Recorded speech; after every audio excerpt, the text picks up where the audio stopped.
Hello, and welcome to Sutro SideWatch episode 35. I'm your host, Kamran Shushtar, and with me hosting is...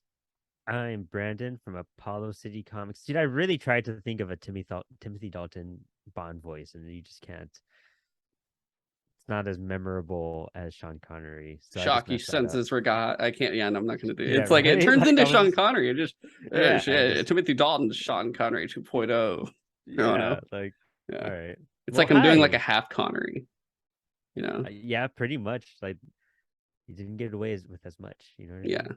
I would say so. I'm But gonna say just to just not beat around the bush. This was not a bad little run for these two films that he had. Like his first one was a little awkward, and then this one just kind of was like this was solid.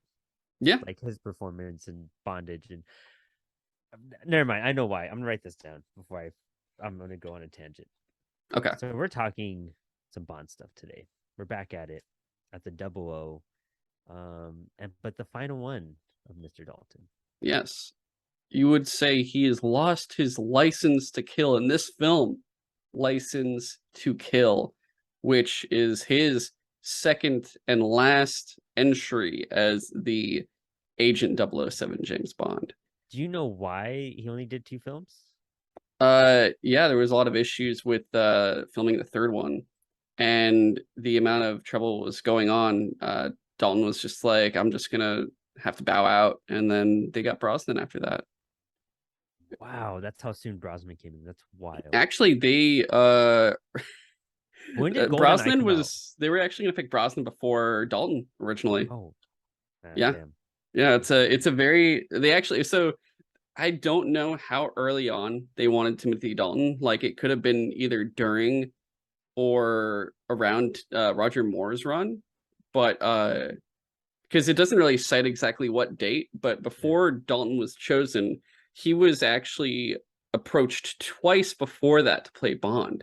And Oh, both times wow. he said no because he felt he was too young for the role and it wouldn't do Sean Connery justice. Damn, that's kind of like he's like, I'm not a man yet, dude. That's why. Like, I need to like become a man before I become Bond. And they're just like, we understand. Yeah, and the whole thing was I got it here. Brosnan was selected to do it after Roger Moore, and then the show he was on was called Remington Steele. Hell yeah. Yeah, my grandma used to watch that. Uh, it ended up But Remington Steele reactivating. is dope too, by the way. Like that's a cool Okay, show. You guys should watch it. but they reactivated and they would not release Brosnan from his contract, so he could not do Bond because of that. And then they went Yeah. back to Timothy Dalton for a third time, and then he said, "Okay, I'll do it."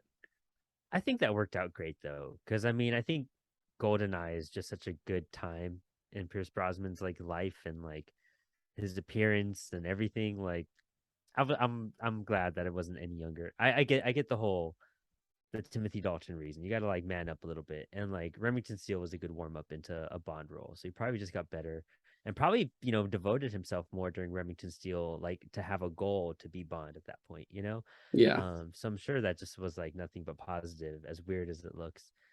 That's interesting though. I would have loved to see more Timothy Dalton, just like maybe a 5 film thing. That would have been really interesting despite whatever. But I'm cool that we only got 2 movies. Yeah, I could go either way. I think like when I went back to it watching, because I remember I'm like, Timothy Dalton, he's always got those eyes, like those kind of villainy eyes, and because I'm Mm-hmm. just thinking of fucking like I think I said it in our last year's of what was it, a view to not a view to kill, the Living Daylights episode, Living Daylights, by the way. where we had probably a mention of the film Hot Fuzz, and he's like the main villain. He's like the grocery store owner.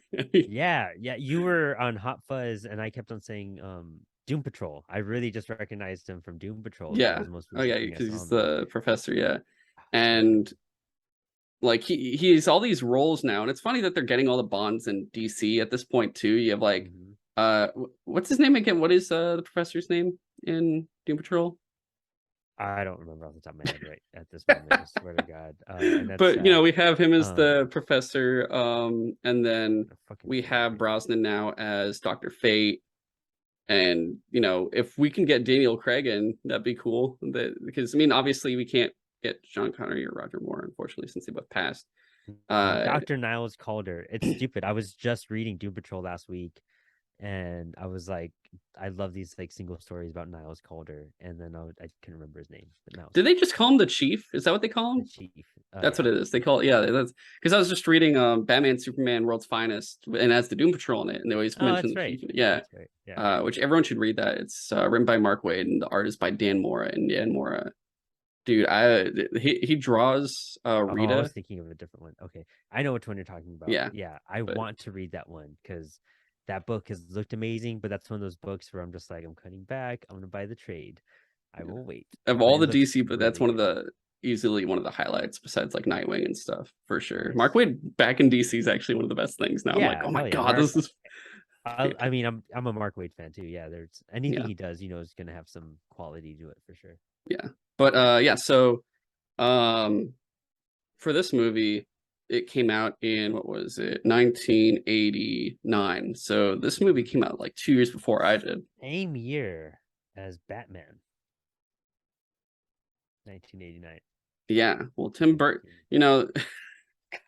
Tim, we have License to Kill going on, and it's like, oh, we're dealing with like cartels, and it's kind of the spectrum with that and Batman '89 are completely different because 89 we're Yeah. expecting everyone to be very pale, and it's Tim Burton, so everyone's pale.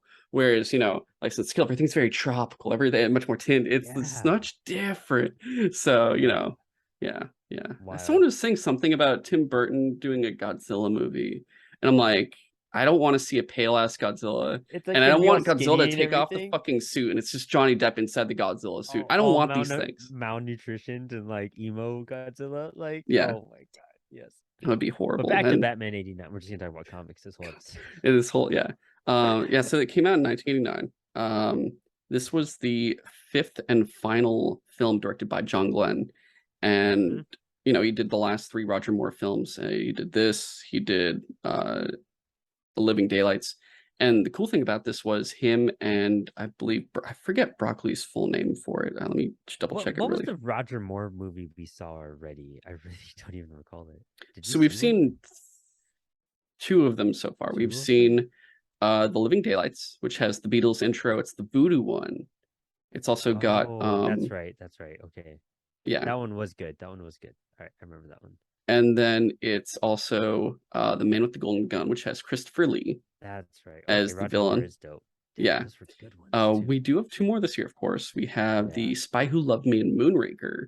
And Mhm. actually, none of those are the ones that John Glenn directs. It's in fact the final three, because there were seven Roger Moore films, and Dang. John Glenn did the last three. So those three will hit up next year.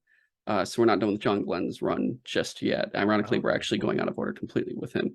But yeah, it was For Your Eyes Only, Octopussy, and A View to How the Kill. fuck did they get away with that name? I swear to God. No matter I what context This or is anything. my octopussy. That's like the only line I remember from that fucking movie. And It's just like she has like a tattoo and shit. And I'm like, they're not even trying this time. yeah, they're just getting away with shit at that point. It's like, That what's one's this movie on. called? Sex. Yeah, yeah, just boner. You know what I Yeah. mean? Like, anyways, okay, cool. I'm pretty hyped about that. Wow, interesting. Yeah. It's crazy because we're already knocking out bonds, but Yeah. then we still have so much of so many other bonds that are just Exactly. untouched. There's Like, bonds, more bonds. Sean Uh, Connery's almost done too, right? we are, well, because we're also, the fun part about this is when Connery and Moore we're sharing with Lazenby and Dalton. And because we wrap up them, we're doubling down on these other two, so they're getting done even faster. I believe the ones, ironically enough, the ones we're going to be probably finishing off with will be Brosnan and Craig. Like I think our very Yeah, last film we'll probably cover is probably Spectre, yeah. until the next Bond film is created. Well, But what's the last Connery that we have? what's it called? It's the very interesting one. It's the 80s one, if I remember Oh, correctly. the one that he came back for? Yes.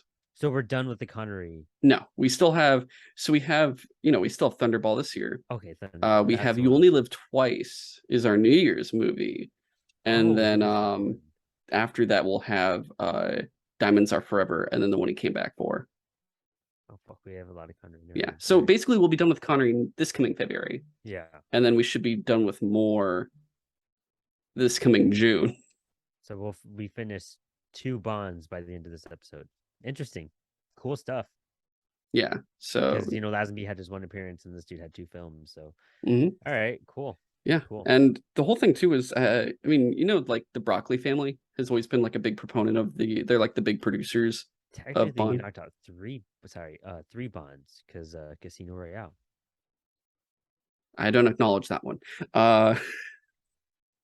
But Albert Broccoli, currently I believe it's his daughter Barbara Broccoli is currently one of the main people in charge of finding the new Bond right now and Yeah, doing all that stuff there. She's like one of the main producers on the franchise itself.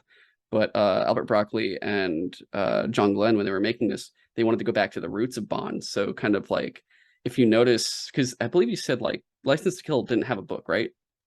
right. This So one, they this is were just, for these two, I but believe. it's all based on Live or Let Die. Like that's the So bizarre part. they bring back a lot of that stuff. They go into the things they don't use in the other movies that were from the other books, like the whole thing you talk about being like what was it, Felix like getting the robot stuff, even though it doesn't show it in this, but like it's implied like with all the dismemberment and whatnot that occurs within this film.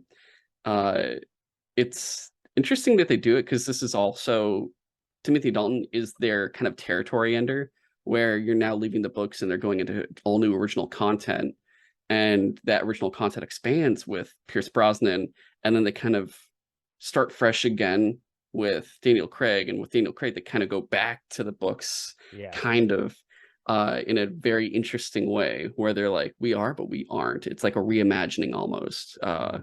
So Dalton is It's at a the Batman very, origin, but like a totally different story. You know what I mean? That's what they yeah, did. Yeah, they it's kind of it's did. really cool the way they do it. But I guess going into the film itself, I had full notes on it when I was watching this movie. I actually got a good amount.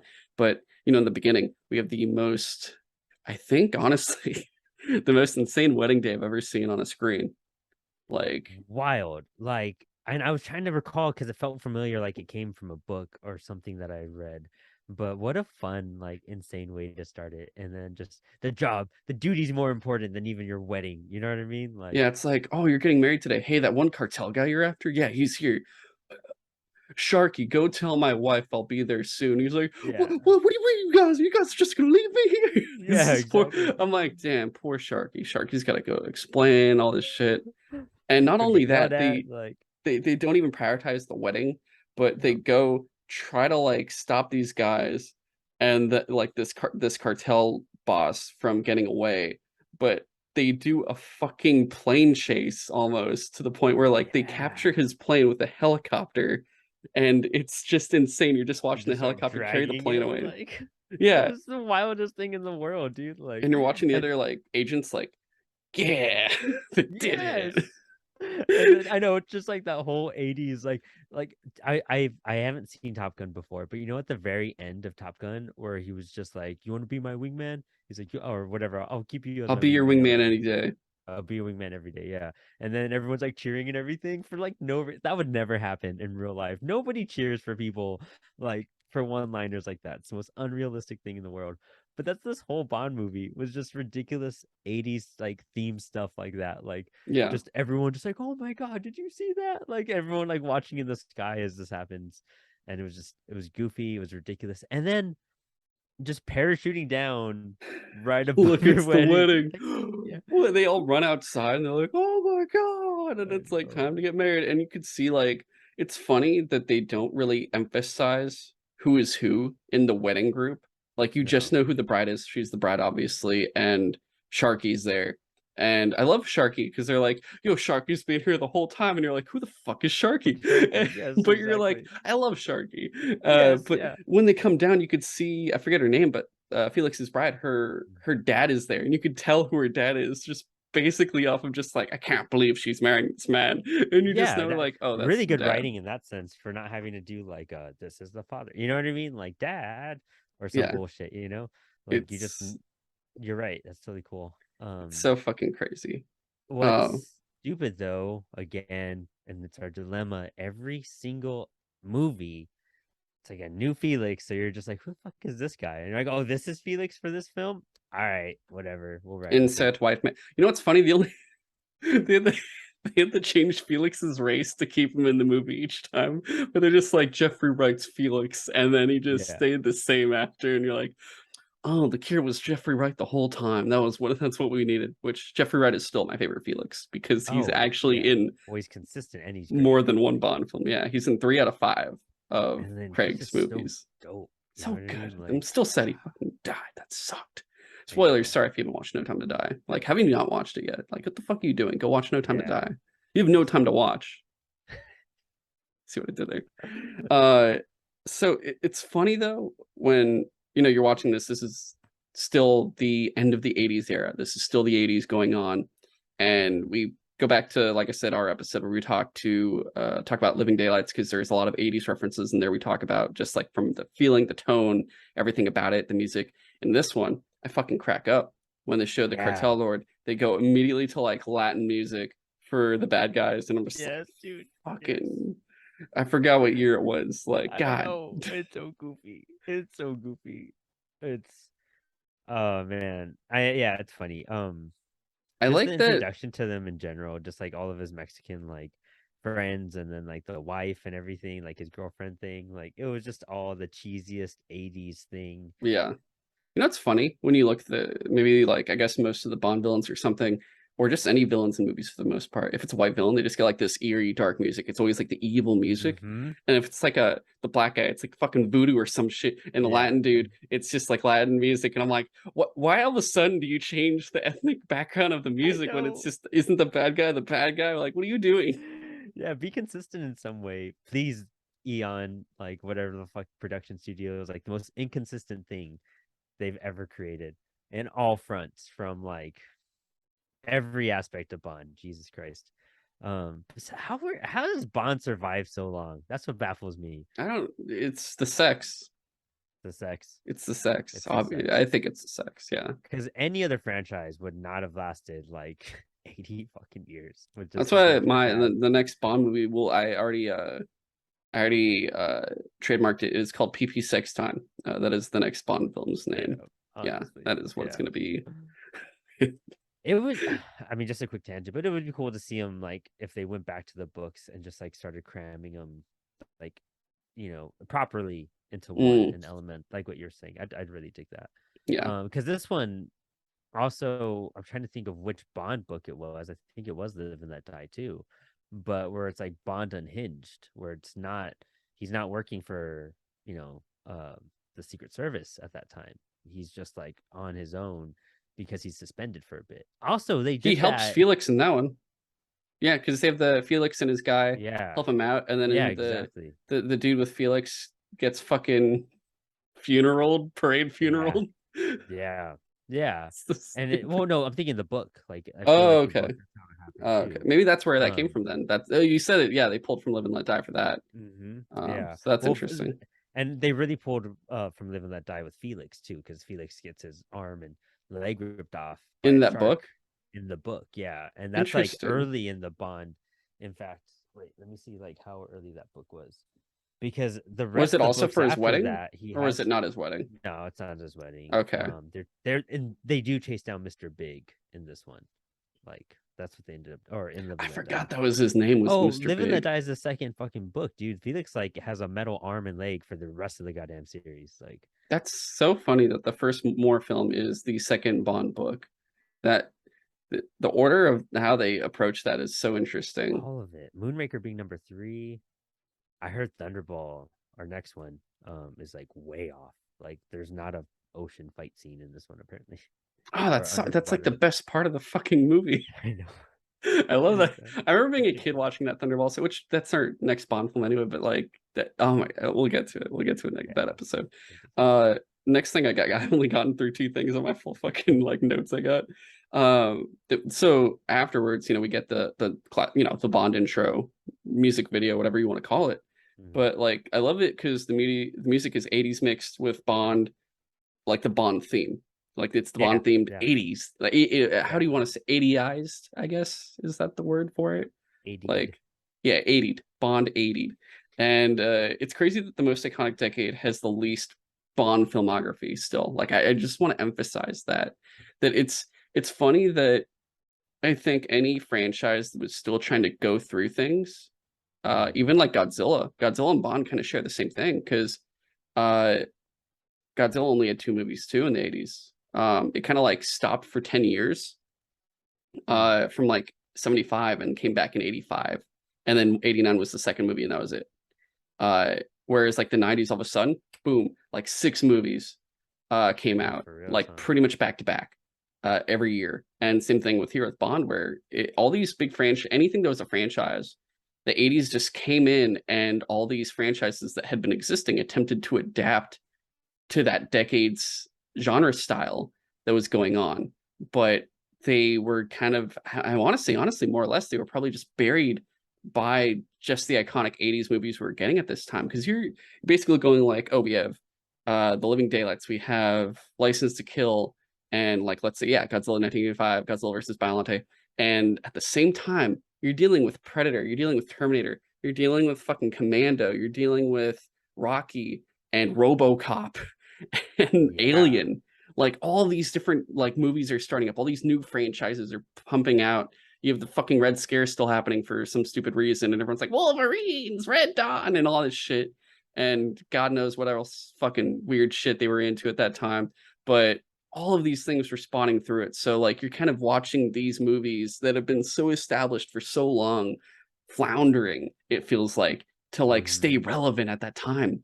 And then once everything died down and everyone started wearing tie-dye in the 90s, they were like, and we're drinking Capri Sun, they're like, we're back, better than ever. Watch what we do now. And everyone's like, oh fuck. Like that, Yeah. it was that kind of thing. It's wild because like the year gap between almost any Bond franchise and or like that's happened so far is always between 1 to like 2, maybe 3 years, maybe. Um, but like after this film, this was 1989. We didn't get another Bond film till 1995. Yeah. And then Until even when they rebooted with Brosnan, it was like a 4 year gap. It was still smaller. It was like 2002, they had to wait for that 2003. N64 to be successful. Yeah, straight up, Yeah, honestly. that's what happened. But no, I Straight think up. I love what I thought about in my head about it. And I'm like, you see, with the Cold War, you had the Cold War testosterone. You had the fucking like everyone's Hmm. just fucking beefing out, being Yeah, like super just roided up, being like, oh my God, it's the fucking Cold War. And yeah. once like 1990 hit and the Cold War ended, everyone's just kind of like, oh fuck. Now what? Oh, I guess put on this tie-dye shirt and there's no point in these Yeah. movies anymore. I'm just gonna kind of chill out now. That's what But happened. then what was it? What happens in GoldenEye? Oh, it's all just like missiles and shit. Yeah. Like, It's yeah, not even like satellites, technology. It's it's not even, technology that kicks in.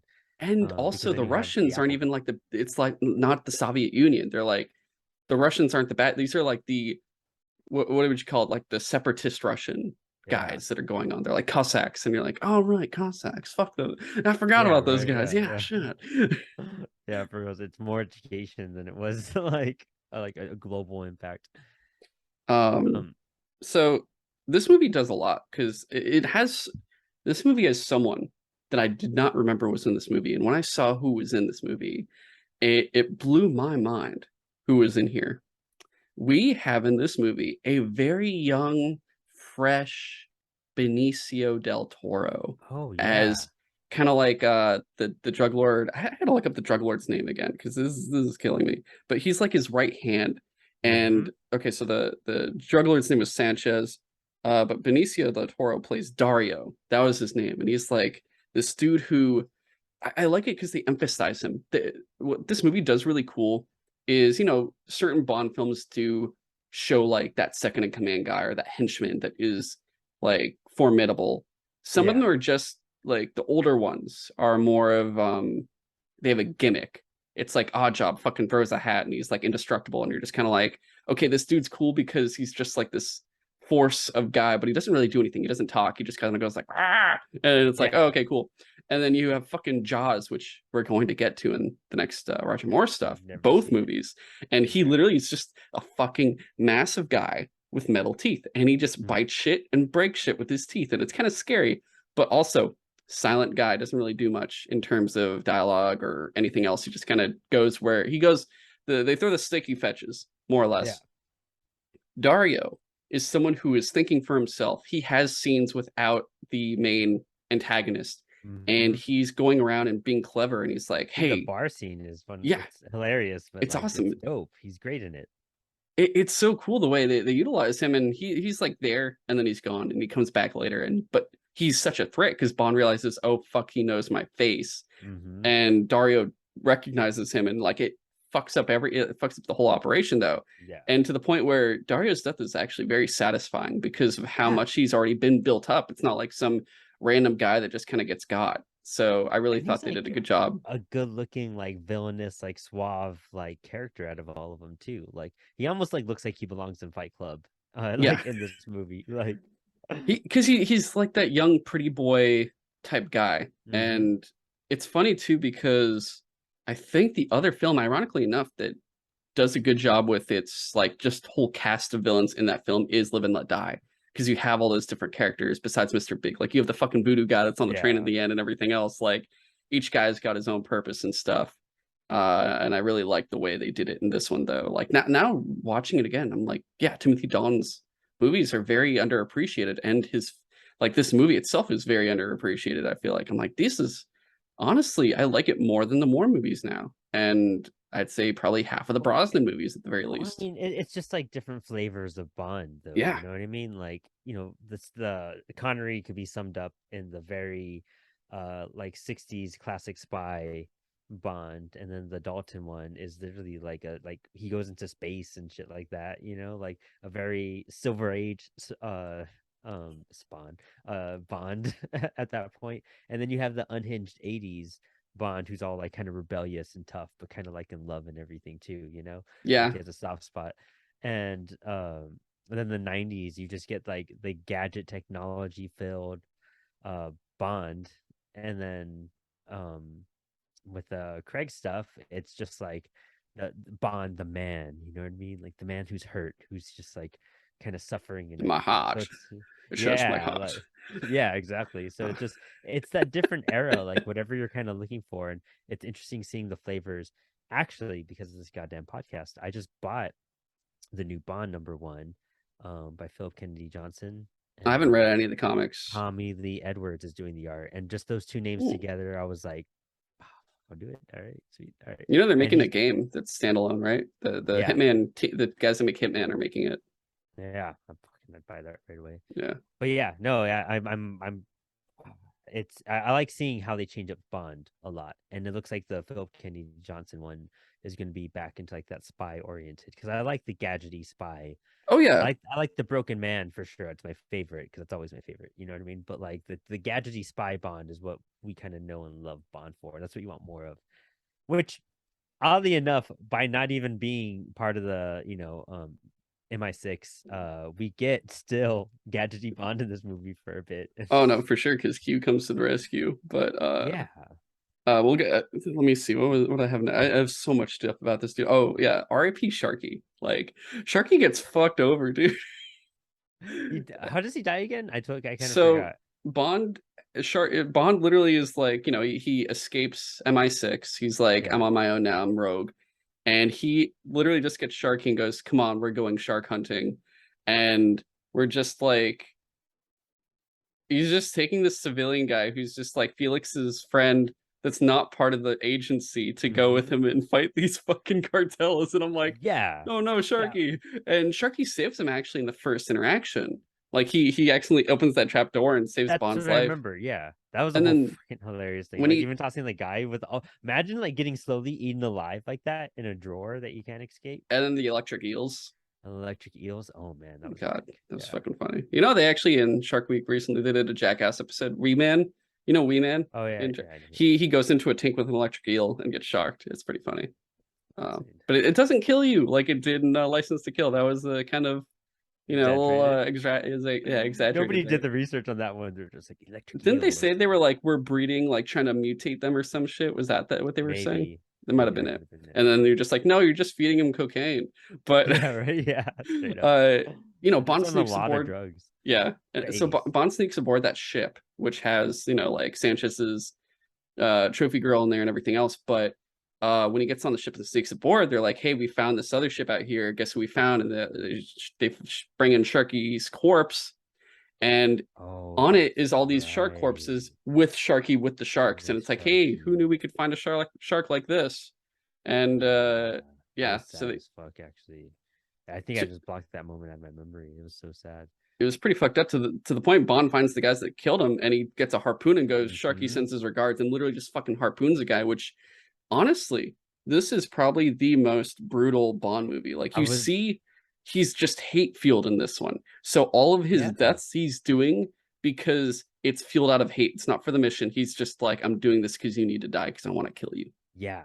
That's the thing. Bond unhinged. That's the whole like moral of this like character setting. You know what I mean? Like that's why it's so much fun, like seeing how far he'll go to like do something. I mean, he wouldn't normally throw a guy into a fucking like maggot thing, just die like that. Like that's brutal. That is Yeah. so brutal. Electric eels are still brutal, whether if they would have killed you or not. Like, It's to the point too where at a certain point in the film, I realized I'm like, dude, he hasn't done any one-liners at all, like any fucking no. puns. And then when I say that, he finally says one, but it's like it's well into the movie before it actually occurs. Because like the Yeah. first half, until he's getting like de testosterone by all the women he's around, like he's just like, I'm gonna fucking kill you to like everybody. I'm sorry, I said that wrong. I'm gonna fucking kill you to Yeah. everyone. You know, that's there we go. But uh one thing you pointed out before with Brosnan was, they get into technology a lot during his Mhm. era.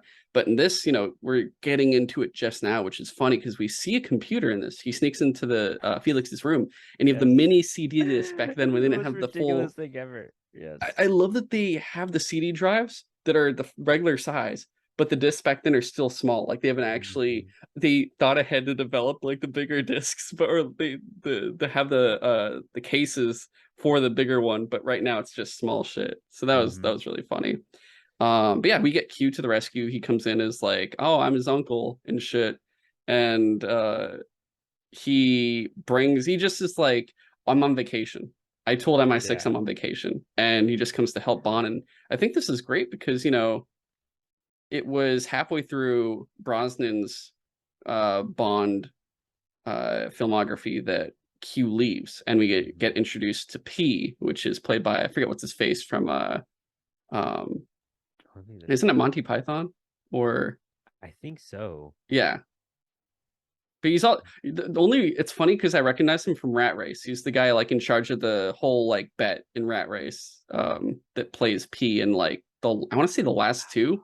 I think he's in That's World Is right. Not Enough, Yeah. and then That, he's that like is the dude, John Cleese. John John Cleese. Cleese. Holy shit. That's People what will his name probably was. kill me Yeah. for not knowing I him. know, me too. I felt I'm so sorry, people. Like I know, especially if it's a Monty Python person, I'm probably like a bastard for that. But yeah, same here. Yeah. this is like his big kind of heyday, really. Like he's in the film, not just like in the beginning for that little part, but he keeps reoccurring, which is nice. He's even like the Bond chauffeur for a couple moments too when he's doing the shit, because Bond, unhinged Bond, isn't tied to MI6. All he has is Q and what's the pilot's the Pam.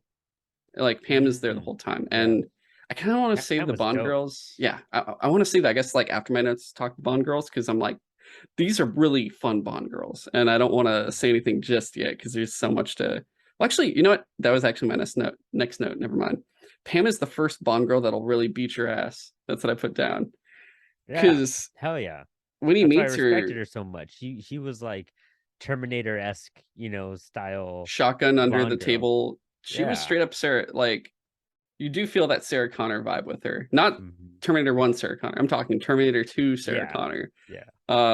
And yeah, everything from shotgun at the table, she's holding her own in the fights where she's like, I didn't Hmm. need your help. Like she's doing all this shit. And she's also a pilot. So not only that, but she isn't ever a damsel, I don't think, like the entire time. In fact, she's rescues Bond out of all Yeah. things in this movie.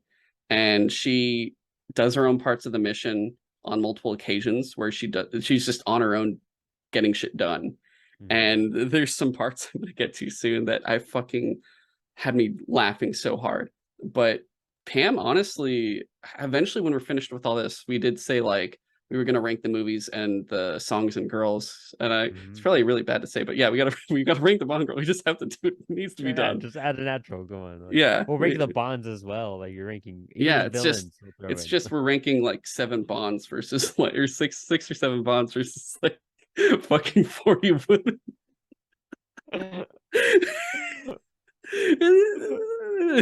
You know, Yeah, it'll it's be fun. it's an episode. You know, It's an episode, yeah.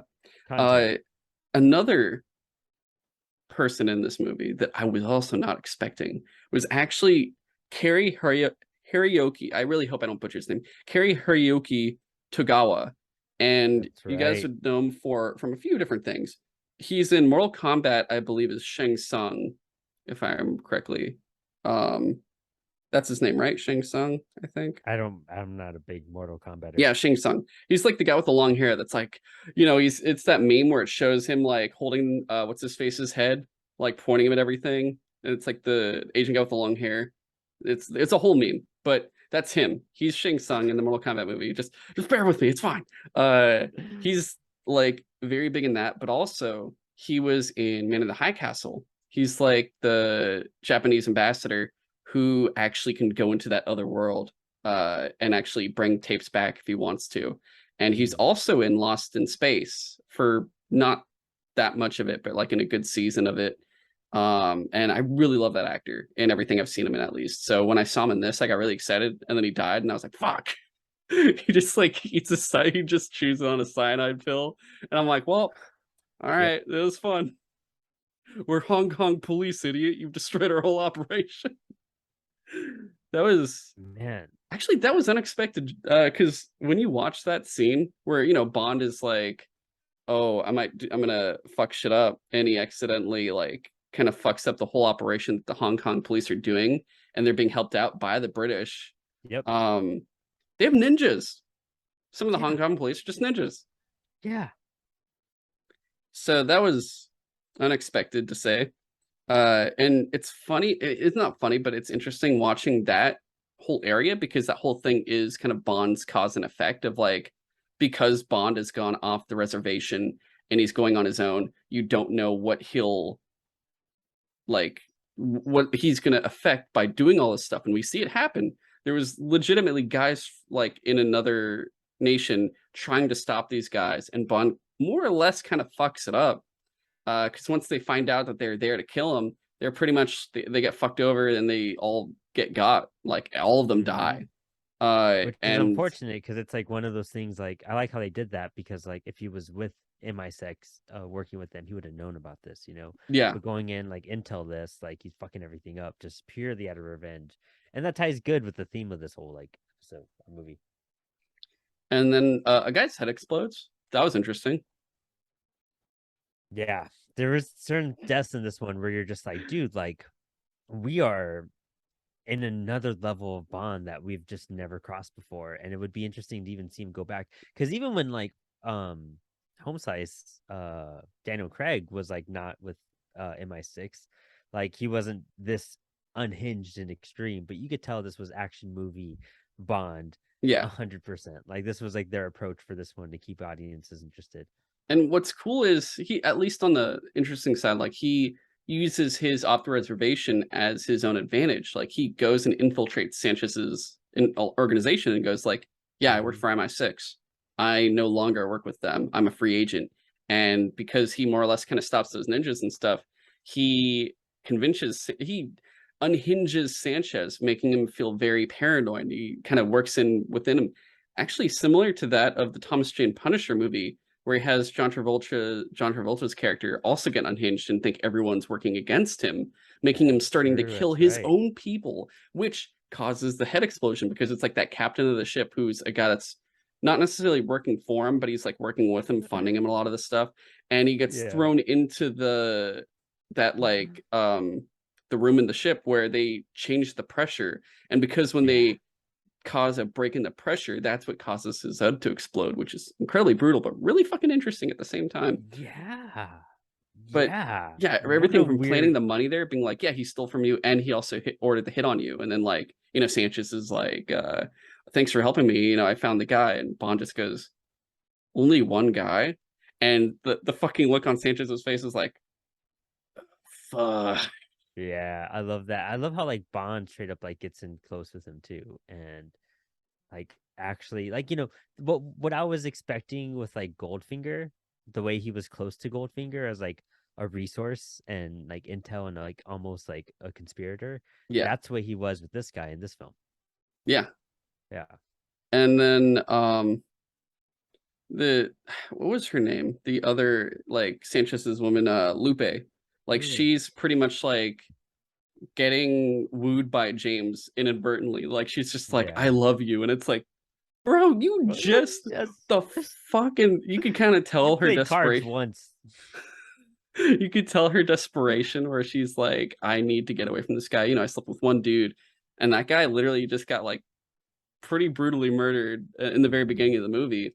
And you can tell like she's trying to get an out, and she sees James as an out, and they hit a very interesting trope that you would never think would be in a Bond film. Actually, they do sort of do it in Man with the Golden Gun, where Bond is working with that one British agent, and they're about to sleep together, and then Christopher Lee's woman walks in, Yeah. and they start banging, and the other woman has to watch, and she's just like, "What the I fuck?" And Bond's just know. like, "It's for the mission, don't worry." Yeah. Yeah, exactly. But in this one, it feels a lot more. They really do a better job of building up to it more. Like you Hmm. feel Pam and Bond's relationship flourish, and just kind of they're really working together. They're really syncing together. And then you have this woman coming in, and Bond's like, "It's for the mission," but also, yeah. And Yeah. they're they have them go into it, and Pam finds out, and she's just like, "What the fuck?" And they do the whole thing of like Bond has to choose one or the other, and who he makes his choice and everything. It's like, oh, do you want the cool popular girl that just likes you just now, or do you want the girl that liked you the whole time? And it's like that classic trope of just any fucking high school type movie where the dude is like the popular girl likes him, or he's trying to get the popular girl, but the nerdy girl likes him, and at the end he takes the nerdy girl instead. Yeah. But Hmm. it's a fucking Bond movie, but it's also two very attractive women that are very Yeah, interesting. exactly. I just never thought you'd see that in a Bond film. It's so weird, but it worked ironically well enough because it made it feel more lighthearted in a very dark film. And it's one of those things where, you know, the whole Bond thing is he's very, he's misogynist. He goes through and kind of makes his way through waves of women. And like he's like, all right, mission's over, bye, babe. And it's over. And every now and again, there's one where you're just like, why can't she be in the next movie and stuff? Like you're just kind of actually Hmm. annoyed that he moves on from that woman. And like Pam is easily one of those ones Yeah. out of all of them. And obviously, a couple of the others, you're like, oh, cool, she's cool. And then like Bond is like, I love her. And then she's dead. And you're like, oh, that's why. But Well, it's interesting because like they even bring up at the wedding scene in the very beginning, like something about finding a girl for James or something like that. yes, And then like Felix is just like he was married once, and just like she's like oh, and she's all sad about it. Like yeah. yeah. And I forgot. So I was wrong. I thought the scene I was looking for, there's a scene that has him kind of go back to Honor Majesty's Secret Service. Uh, and I thought it was in this because of that reference. I was completely wrong. It's in one of the Roger Moore ones. Oh We're gonna wow. see it in. I want to say For Your Eyes Only. I could be wrong, but I think it's one of those. It's one of the John Glenn, one of those ones too, because he mentions it in this one, but he actually does something with it in the other one. Oh I'm wow. pretty sure it's Okay. For Your Eyes Only, but when you see it, like you're just gonna be like, what the fuck? Yeah. Then you'll Interesting. be like, okay, now that's. I don't want to say it's overkill because, but you'll know when you see it. It's a very interesting time. Um, but yeah, so uh, the the whole thing where Bond's like stuck, that he goes through and everything gets found out. Him and Dario on the fucking line where Hmm. Dario gets thrown in first and he's like getting shredded and shit. And you think Bond's gonna have a pun. And what happens? Pam gets there and she's like, "Are you all right?" And he just goes, "Switch the bloody machine off." Like he's just like, "I don't want Yeah. to die. Turn the shit off." And there's no puns, no one-liners and stuff. And it's so fucking until right after he looks and he goes, "Looks like he met a dead end." That's all he says. That's like the That's one right. pun That's at right. one I do point. remember that That's one it. now. It was one of those like dead puns too, where you're just like, there's not really meant for a lot of room for laughter here, but Yeah. this is just But Benicio del Toro exits very I don't want to say gracefully, but very bloodily, very shredded. He hmm gets shredded. Yeah. But Yeah. Pam gets a very interesting I guess, job after. Do you remember the whole thing? They have a front, how they sell their drugs. They have the guy Oh that yeah. does like a, oh, call in now Yeah. and donate to us. So that shit was the funniest thing where she tries to seduce that guy. And then she's like, oh, I have a gun. Fuck you. I'm going to take this and bounce. And he doesn't even feel angry about it. He doesn't feel betrayed that this woman tried to sleep with him, that is acting like a college student. Yeah. And all he just says is bless your heart, as if Yeah. he's still on the fucking show. And I'm laughing as she leaves, and you're like, oh, is that it? And when they're driving away, like they're trying to get away in these cars, and Pam and Bond get away in another car, and they drive by him, and he sees them leave him behind, and you just see him in the background go, bless your heart. Yeah. It's the funniest shit. Dude, I never really seen that actor in very many things, but the only thing I really remember him from, which we'll probably do on the show as like a bonus fun episode or just for like a random thing, but Andrew Dice Clay's The Adventures of Ford Fairlane. Have you ever heard of that I have movie? not. It has Gilbert Gottfried in it. It has Andrew Dice Clay. It has actually a pretty well-rounded cast. I'm not gonna lie. It's that dude plays like the villain in that movie. So it's just like when I saw that, I had just had a conversation about Fort Fairlane like a day or two before, and it was just weird. Like, why is he here in this Bond movie? And I would just seen him in a goofy role in Oh this my god. ridiculous. It's about a rock and roll detective, in the '80s. So it's Okay. just weird his reign at that point. Actors when you see them pop up in different stuff, they just don't know who they are. Kind of That cool. is interesting. But dude, the truck chase. That is honestly one of the craziest truck chases I've ever seen in a film. Yeah, Like yeah, you have yeah, Bond hands down. maneuvering all that style and getting through it all, and by the end you have him finally get to Sanchez. Hmm. And he's fueled by vengeance, so he uses that fuel to light Sanchez on fire and blow him up with the Yes, truck. yes. That was fucking crazy. Brutal. Yeah, Fucking incredibly insane. brutal. I mean, and you figure like he had so much motivation from the start, like because of Felix's wife, like it was already like a guy he was wanted. It wasn't like some new dude. Like they knew about him and they kept on like escaping them. And just like the amount of hate that went into like killing this motherfucker, like insane. And I think it'd be a cool thing to explore more with Bond in that sense. You don't see it too often, unless there's comics or anything that I haven't read because I haven't read too many of the comics. But man, this was a very great little segue story to get away from the regular Bond. You know what I mean? Like Yeah. from the misogynistic blonde, from the like just over the top everything Bond. Like this was still over the top, obviously, but you know what I mean? Like this had like some anger and different type of fuel. Like it wasn't a madman just trying to destroy the world or take over the world, you know what I mean? Or control shit. Like this was just like a drug lord, like Yeah. that just fuck shit up real bad, you know? Um Kind of when you get like a Batman story that goes back to like the nitty-gritty, like street level type of crime, you know? That's what it kind of felt like. Yeah, and even then, like, Cartel Man just had all the interesting henchmen. You had Daria, you had his little accountant guy who seems Mm-hmm. very, very into his job. You have, like, his head of security type dude who he also just, like, kills out of paranoia. You have the ship, like, captain and all that Yeah. stuff. Like, each guy has their own role, and each guy just kinda gets killed except for Dario. Each guy just kinda gets, like, killed off by their own boss, which Mm-hmm. is pretty boss, you know? It's Yeah, very honestly, yeah. And I just, the elements in this one are right. It's the only drawback, of course, is that it's very 80s, like hardcore 80s through and through. You know Oh what I yeah, mean? even the credits song was hella 80s. It's such So a so fucking incredibly 80s. But dude, the last thing in it that I had written down was when he gets back, he talks to Felix, and Felix is just like, "Yeah, you got him, Bond." And I'm just like, "Dude, you are so fucking cheery for a guy who just lost his wife." dude, yes, I know that was very off brand. Like at that point, after you see this whole vengeful like mission, and then he's just like, well, the bad guy's taken away. Like, who gives a fuck? Like, You dude, did your it, life, James. You you're, saved the city. you're half a man now. Like, Dude's missing body parts. His wife's fucking dead. Like, God, I don't, I don't get it. yeah.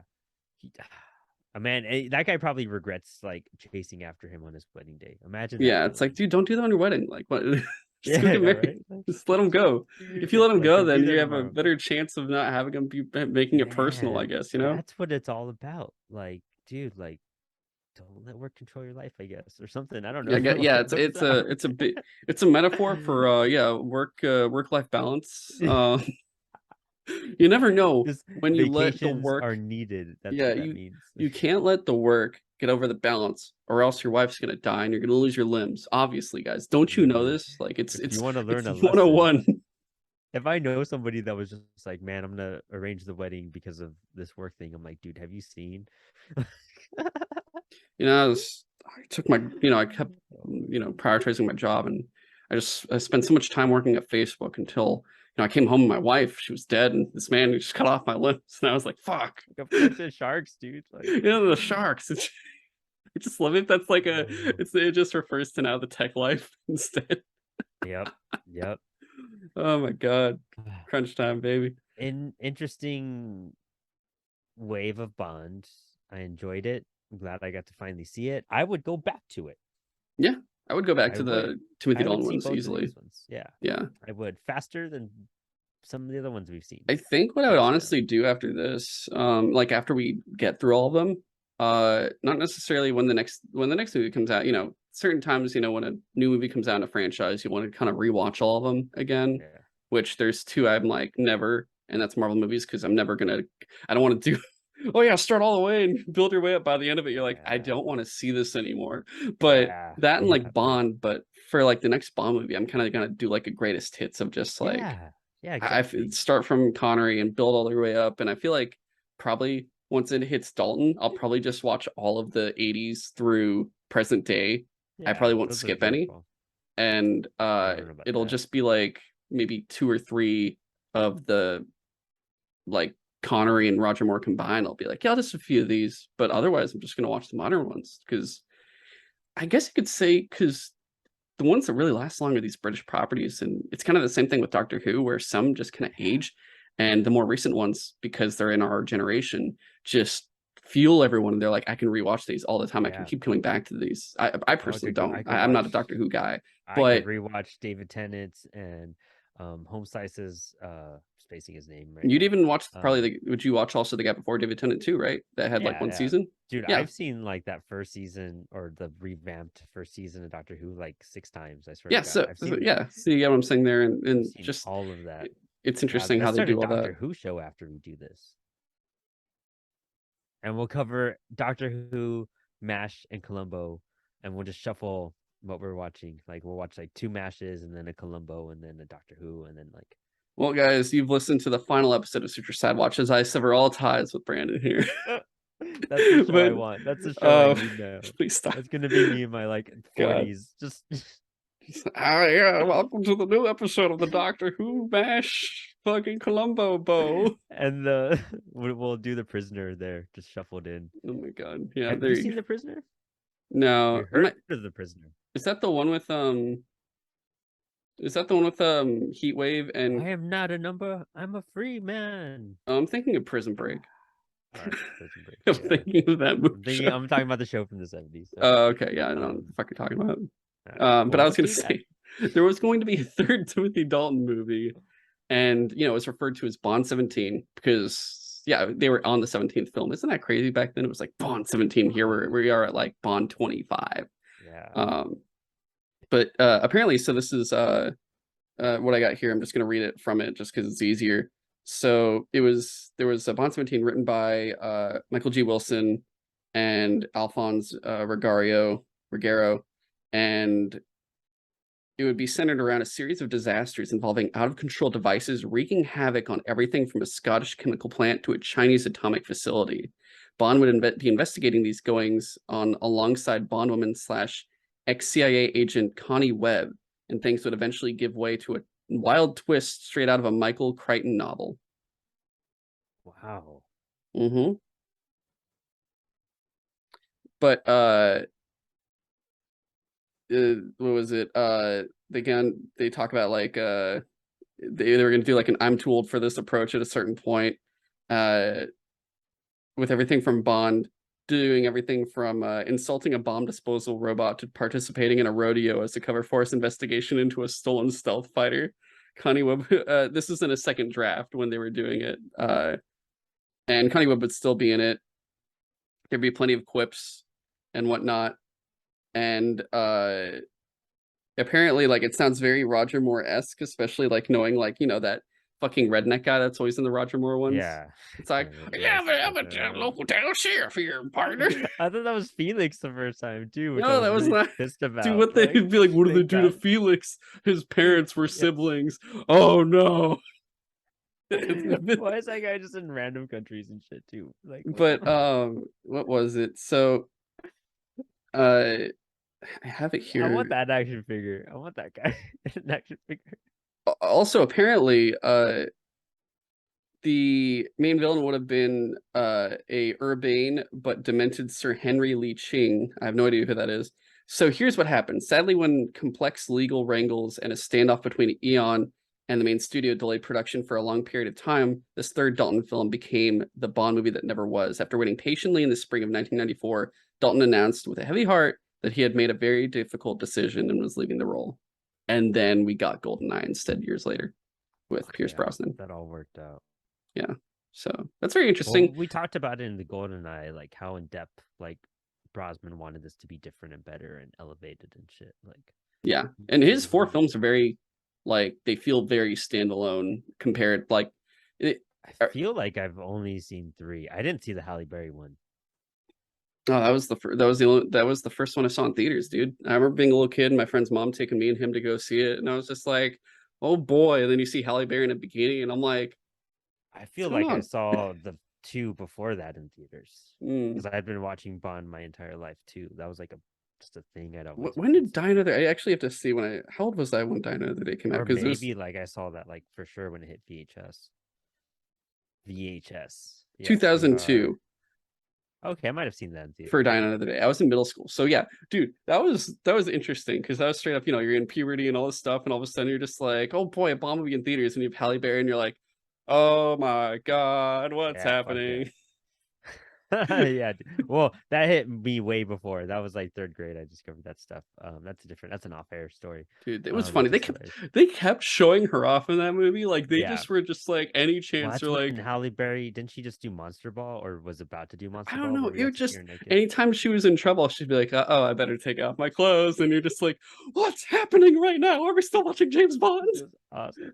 I I'm got in I middle gotta watch school. it. I Yeah, I gotta was watch like, it. when I'm I so went into hyped. the Bond movie, when I went into Dine Another Days in middle school, I was like, oh boy, let's watch the Bond movie. And it came out, I'm like, oh man, I just watched the Bond movie. What happened to my voice? That's hilarious. That's what That's so hilarious. that's what happened. And so the next movie we're doing Hmm. is going to be a totally different. We're Thunderball. actually super behind. Yeah. No, Oh like yeah, yeah. movie Not film, that's the like next Bond movie we're doing. Yeah, yeah. yeah, like on our schedule. We meant to be caught up by July, and we kind of It's fell off August. again, and now it's in August. So We're we're still still behind. missing. We're still missing May. What was June? Well, So we have Bond we have movies. half of February, we have May, and we have June and July and August now. So, well, I guess part of June. So we've Yeah, done a part of June and part of February. Um, May we have Sergio Leone and Akira Kurosawa with our Cowboy Samurai, and we're yeah. going to be doing Yojimbo, followed by A Fistful of Dollars, and then like whenever we're ready for Thunderball, we'll do Thunderball whenever it's ready to Hmm. go, and then we'll continue with that, and then whenever we get a chance to do Spy Who Loved Me and Moonraker, Yeah. we'll do that. Otherwise, yeah, we have these two Cowboy Samurai films, followed by our Steven Spielberg July month, I believe that's what it was. Yep. And we have his first Jaws. film, and Jaws, and also our special, I guess, like bonus episode for Amblin, Yeah. which the Yeah. studio name came in for. So we got plenty of that. And if anything, too, we did have, you wanted to do 2 other bonus episodes. So if we need to, we could throw those in as well if we were looking to just kind of get something quickly out of the way Hmm. in certain weeks where it's like getting a little hectic, I Yeah. guess you could say. And I'm gonna see. I don't want to promise anything, but I'm gonna try to get. If you guys listened to 4 episodes last year, where we covered Terminator, Aliens, Death Proof, and Planet Terror. We had our friend Roman on, who's also on Up to It, Down to It. And if we can, we're gonna try to get him for these 2 movies as well. For Yojimbo and Fistful of Dollars, because he's actually the one that introduced me to Yojimbo and Akira Kurosawa. Yes. So I'll see if we can get him. No promises, but we'll see what we can do. But yeah, next episode 35, will be Yojimbo. Yes. Yeah. Super hyped. And also, I forgot to say, and if you haven't already noticed, if you're watching this on YouTube, we are now, Sutro SideWatch has joined the YouTube front as well, and that is also on the Sutro Side Talk YouTube channel. In time, not right now, but in time, I'm going to retroactively, I still have video footage of previous episodes that I'll also be putting up on the YouTube channel, and then anything that we already have video for, and then eventually way off, we'll try to do, just like for this and all the other non-YouTube shows we've done, we'll try to do like still image, throw the episode on as well, but that's way off. But yeah, eventually you're going to see more of the older SideWatch episodes on here, but all new episodes going forward will be on YouTube for you to see or listen to. If you still want to on all podcast platforms, it'll still be there. But yeah, we have a license to YouTube now, so there's that. Yeah. Otherwise, Brandon, where can people find you? Check out Apollo City Comics on all podcast platforms, and especially on YouTube now. We are very prevalent, and we're actually doing drinking draws, which we don't really drink. I'm drinking like a protein shake, or just Danny's having a soda. But drinking draws live every Thursday, 5 p.m. Pacific, 8 p.m. Eastern.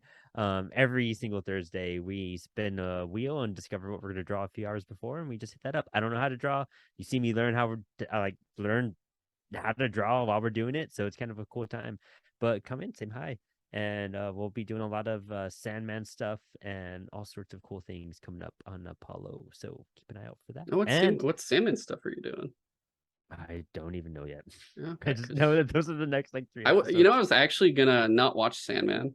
I was gonna wait until I read the books, but I'm gonna make an exception. Sandman? I'm just gonna watch it without reading anything and just read everything after. No, you should do it and then join our episode and tell us your thoughts about someone who hasn't read it, because I don't know if everyone knows this, but I'm like, huge Sandman fan. I was actually going to ask if you wanted to be on our episode when we eventually talk about Sandman.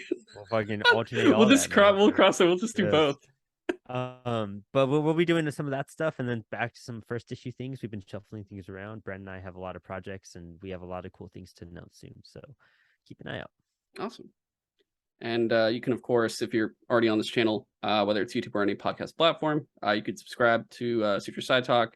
And if it's Apple Podcast, give us a 5-star review. That'll help us out. Spotify, rate us, and YouTube. Don't forget to like and subscribe, you guys. And follow us on now TikTok. We're finally very active on TikTok. Check us out there, as well as Instagram and Twitter at Sutro Side Talk. And you can follow me at GoGoComzilla on Twitter. Sutro Side Talk, we just came out. Episode 161 is our episode on Miss Marvel. I have a rant in it because there's a character with my name, so that was very fun to talk about. But it's a very Miss Marvel field episode. In fact, that's the only thing we really even talk about. And then next week we're going to talk about Snope and some other, maybe Bullet Train as well, and some other stuff. Brandon, you should really go see Bullet Train, dude. It's fucking great. About it. But you know how I am when we're watching things. Yeah. In due time, when season 3 of Harley Quinn ends, we're going to have a Cut of Steel episode with all 3 seasons plus the tie-in comic Eat Pray. Is it Eat Bang Kill Tour? I think it's called. I think so. We'll talk about all that, and then like I said, once all the TikTok stuff is caught up, I'm going to be full steam ahead working on whatever happened to the DCEU 1 to 3 part special. That's gonna be fucking insane, and gonna have so much stuff. The week they're making that harder, huh? They're making that episode harder and harder by the week. Oh, I know. It's gonna be, because dude, I keep finding more details and I'm just like, oh my god, this is gonna be crazy. But yeah, this has been a Sutro Side Watch, and we'll catch you guys hopefully next week. We'll see. Catch y'all later.